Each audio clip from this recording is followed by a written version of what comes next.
कि उसको मना करें।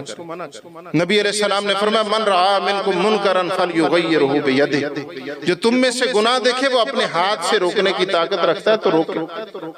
अगर हाथ से रोकने की ताकत नहीं रखता जुबान से रोक सकता है, जुबान से रोके। अगर जुबान से भी नहीं रोक सकता तो ये इतना गूंगा शैतान न बने कि दिल के अंदर भी बुरा महसूस नहीं करता। फरमाया ये दिल में उसको बुरा जाने, ज़ालिका अज़ाफुल ईमान, ये ईमान का सबसे कम तरीन कि चलो बुराई को बुराई तो जानता है।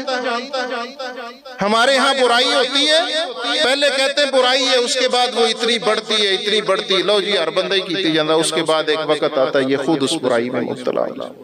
पहले रोकता है फिर खुद उसमें मुब्तला होता है। रसूलुल्लाह सल्लल्लाहु अलैहि वसल्लम ने फरमाया, सय्यदना नुमान बिन बशीर इस हदीस के रावी कहते नबी अलैहिस्सलातु वस्सलाम ने फरमाया, सही बुखारी की ये हदीस, लोग कह देते ना आप